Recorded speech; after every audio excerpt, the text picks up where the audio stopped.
Good morning.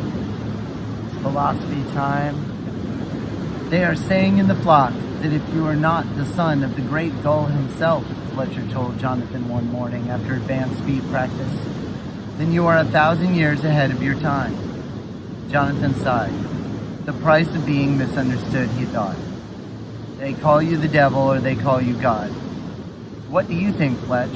Are we ahead of our time? A long silence. Well, this kind of flying has always been here to be learned by anybody who wanted to discover it. That's got nothing to do with time. We're ahead of the fashion, maybe. Ahead of the way most gulls fly. That's something, Jonathan said, rolling to glide inverted for a while. That's not half as bad as being ahead of our time. It happened just a week later. Fletcher was demonstrating the elements of high-speed flying to a class of new students.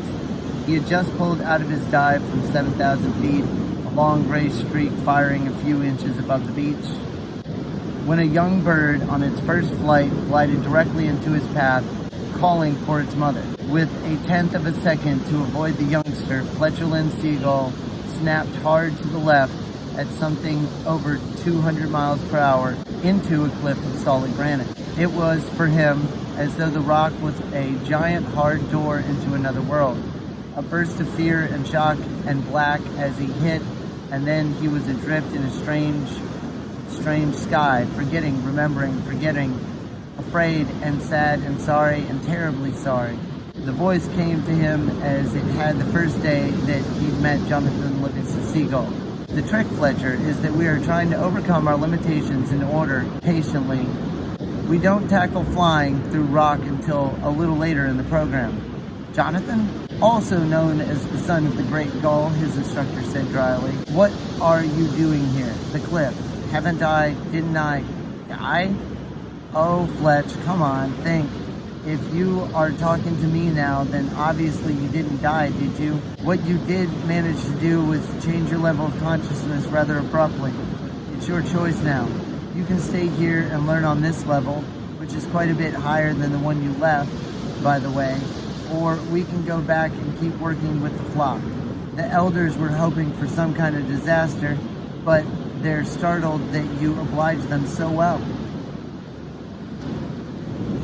I want to go back to the flock, of course. I've barely begun with the new group. Very well, Fletcher. Remember what we were saying about one's body being nothing more than thought itself? Fletcher shook his head and stretched his wings and opened his eyes at the base of the cliff in the center of the whole flock assembled. There was a great clamor of squawks and screams in the crowd when he first moved. He lives. He that was dead lives. Touched him with a wingtip, brought him back to life. The son of the great gull. No, he denies it. He's a devil. Devil! Come to break the flock. There were 4,000 gulls in the crowd, frightened at what had happened, and the cry devil went through them like the wind of an ocean storm. Eyes glazed, beak sharp, they closed in to destroy. Would you feel better if we left, Fletcher? Asked Jonathan. I certainly wouldn't object too much if we did. Instantly they stood half a mile away, and the flashing beaks of the mob closed on empty air. Why is it, Jonathan puzzled, the hardest thing in the world is to convince a bird that he is free and that he can prove it to himself if he just spent a little time practicing? Why should that be so hard? Fletcher still blinked from the change of scene. What did we just do? How did we get here? You did say you wanted to be out of the mob, didn't you? Yes, but how did you, like everything else, Fletcher, practice? By morning, the flock had forgotten its insanity, but Fletcher had not. Jonathan, remember what you were saying a long time ago about loving the flock enough to return to it and help it learn? Sure. I don't understand how you managed to love a mob of birds that just tried to kill you. Oh, Fletch, you don't love that. You don't love hatred or evil, of course. You have to practice and see the real goal, the good in every one of them, and to help them see it in themselves. That's what I mean by love. It's fun when you get the knack of it. I remember a fierce bird, for instance, Livingston Seagull is named, just been outcast, ready to fight the flock to the death, getting a start on building his own bitter hell on the far cliffs. And here he is today, building his own heaven instead, leading the whole flock in that direction. Fletcher turned to his instructor. There was a moment of fright in his eyes. Me leading? What do you mean, me leading? You're the instructor here. You couldn't leave. Couldn't I? Don't you think there might be other flocks, other Fletchers, that need an instructor more than this one that's on its way towards the light? Me, John? I'm just a plain seagull and you're the son of the great gull, I suppose. Jonathan sighed and looked out to sea. You don't need me any longer. You need to keep finding yourself a little more each day, the real, unlimited Fletcher Seagull. He's your instructor. You need to understand him and to practice him. A moment later, Jonathan's body wavered in the air, shimmering, and began going transparent.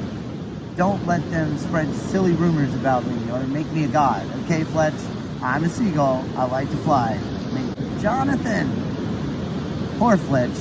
Don't believe what your eyes are telling you. All they show you is limitation. Look with your understanding. Find out what you already know, and you'll see the way to fly.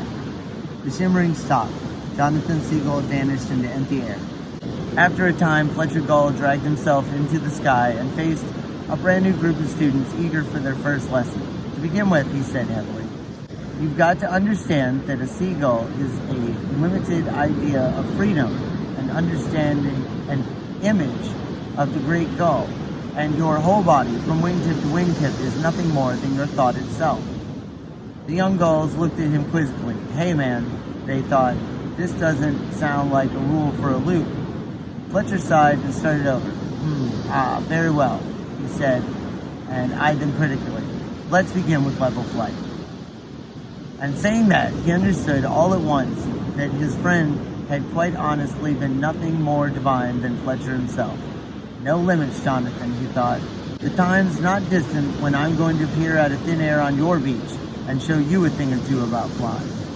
And though he tried to look properly severe for his students, Fletcher the Seagull suddenly saw them all as they really were, just for a moment, and he more than liked, he loved what it was he saw.